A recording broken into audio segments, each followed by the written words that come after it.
PSSI kembali membuat gebrakan mengenai teka-teki naturalisasi baru timnas Indonesia.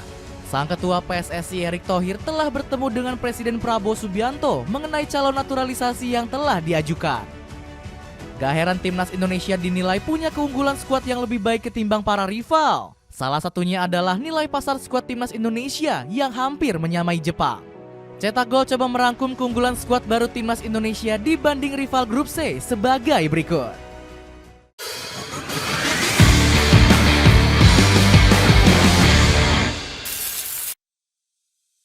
Skuad mahal hampir menyamai timnas Jepang. Timnas Indonesia baru saja ketambahan sejumlah amunisi baru jelang lanjutan ronde ketiga. Pasalnya Emil Audero Mulyadi, Dean James, dan Ju Pelupesi bakal segera bergabung. Ketiga nama ini memang sudah digembar-gemborkan sejak jauh-jauh hari. Namun akhirnya Komisi 10 DPR RI memberikan lampu hijau untuk menyelesaikan proses naturalisasi mereka. Kedatangan tiga nama anyar ini disebut bakal memberikan kontribusi besar untuk timnas Indonesia. Hal ini langsung terlihat dari nilai pasaran skuad merah putih yang kian bertambah. Sebut saja Emil Audero Mulyadi yang punya valuasi mencapai 5 juta euro atau sekitar 86,91 miliar rupiah.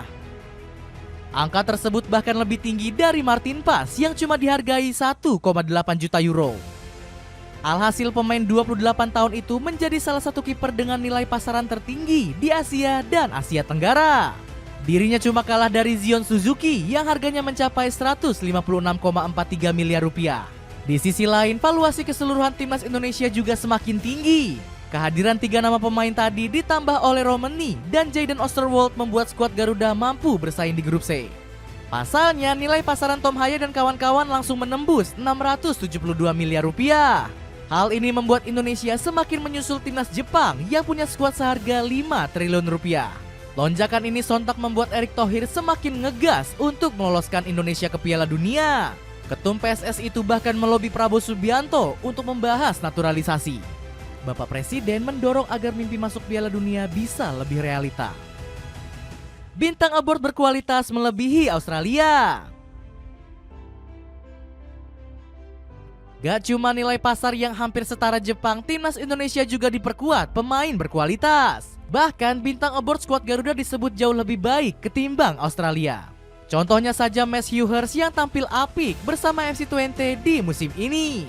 Menurut Transfermarkt, pemain 23 tahun itu mempunyai nilai pasaran sebesar 9 juta euro. Angka tersebut masih lebih tinggi ketimbang Harry Souttar yang bermain di Liga Inggris. Pasalnya, bek andalan Leicester City itu cuma dihargai 8 juta euro. Gak cuma soal harga pasar, tim Socceroos juga kalah jauh dari segi karir. Sebab sejumlah pemain besutan Tony Popovic hanya berlaga di liga lokal Australia. Salah satunya adalah Nishan Velupille yang memperkuat Melbourne Victory. Selain itu ada pula Brandon Borrello yang berseragam Western Sydney. Hal ini berbanding terbalik dengan penggawa skuad merah putih yang berkelana ke liga top Asia maupun Eropa. Sebut saja seperti Tom Haye, Calvin Verdong, Sandy Walsh, hingga Jay Itzes. Meskipun kalah dari segi skuad, pelatih Australia justru semakin koar-koar. Bahkan Tony Popovic mengaku bisa menjegal Indonesia dengan mudah. Jadi semuanya ada di tangan kami. Dan kami tahu bahwa pertandingan pertama lawan Indonesia pada Maret mendatang akan dimainkan di kandang sendiri di Sydney.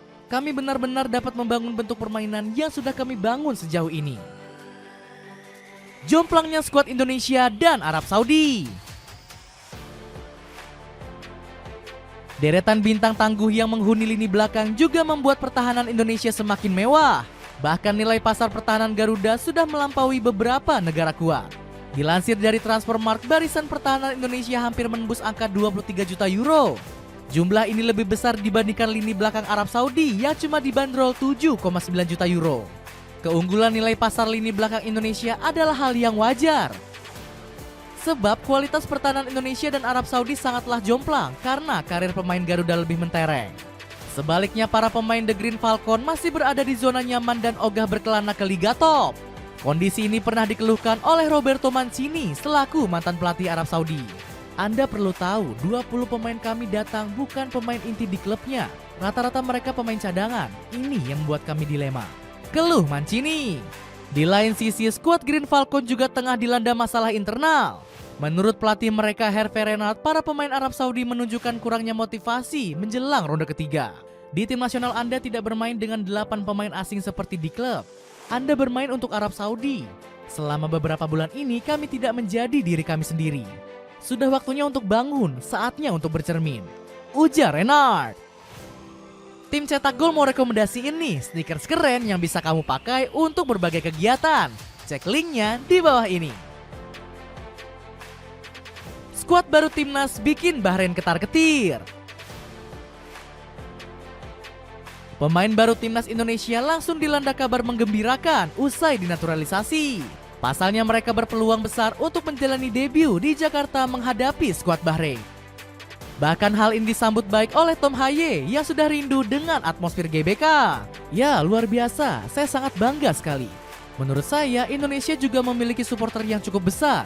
Indonesia adalah negara yang sangat hangat dan terbuka. Dan ya, dengan dukungan yang luar biasa juga dari orang-orang di sana, ujar gelandang andalan timnas Indonesia itu. Di sisi lain, para supporter juga udah nggak sabar untuk mendukung perjuangan skuad Garuda. Buktinya, tiket Indonesia versus Bahrain langsung habis terjual kurang dari 10 jam. Melihat antusiasme penonton yang tinggi, PSSI berniat menambah kuota tiket. Menggilanya atmosfer Ultras Garuda semakin membuat penggawa timnas Bahrain ketar-ketir. Sebelumnya skuad The Reds sudah ketakutan sampai nggak mau bertanding di GBK. Hal ini dikarenakan teror luar biasa yang terus dilayangkan supporter timnas Indonesia. Terbaru Bahrain kembali dibombardir usai mengumumkan pemain yang akan dibawa ke GBK. Alhasil Instagram resmi mereka dihujat oleh pendukung setia pasukan Merah Putih. Sampai saat ini sudah lebih dari 1.000 komentar yang menghujani unggahan tersebut. Pembuktian skuad baru Indonesia terhadap Tiongkok. Walaupun sudah naik level, Sohu tetap nggak mengakui timnas Indonesia sebagai tim berbahaya. Sebaliknya, media asal Tiongkok ini justru meragukan kapasitas Patrick Kluivert. Pelatih anyar timnas Indonesia Patrick Kluivert berkeinginan meloloskan timnas Indonesia ke Piala Dunia 2026. Namun kekuatan timnas Cina akan menjadi kendala untuk memenuhi ambisi mereka, tulis Sohu. Di lain sisi, pelatih tim Naga Branko Ivankovic gak mau ketinggalan memberikan komentar. Juru taktik asal Kroasia itu secara terang-terangan meremehkan kekuatan pasukan Merah Putih. Dalam konsep tradisional setiap orang, kekuatan timnas Indonesia tidak setingkat Cina. Tampaknya kekuatannya lebih buruk dari tim Cina, ujar pelatih 71 tahun tersebut. Optimisme tersebut memang cukup beralasan. Pasalnya persiapan timnas Cina terbilang sangat matang. Bahkan Ivankovic telah menyusun daftar pemain yang akan dibawa ke Gelora Bung Karno. Salah satunya membawa bek keturunan Inggris, Thias Browning, yang akan berduet dengan Shen Longjiang. Lebaran mau tampil trendy? Sepatu sneakers keren dari Kiping dapatkan potongan harganya dengan mengklik link yang ada di bawah ini. Itulah ulasan kemewahan punggawa timnas Indonesia yang melewati raksasa sepak bola Asia. Bagaimana menurutmu? Akankah nama beken di deretan skuad Garuda mampu membawa Indonesia lolos ke Piala Dunia? Coba tulis pendapatmu di kolom komentar di bawah ini.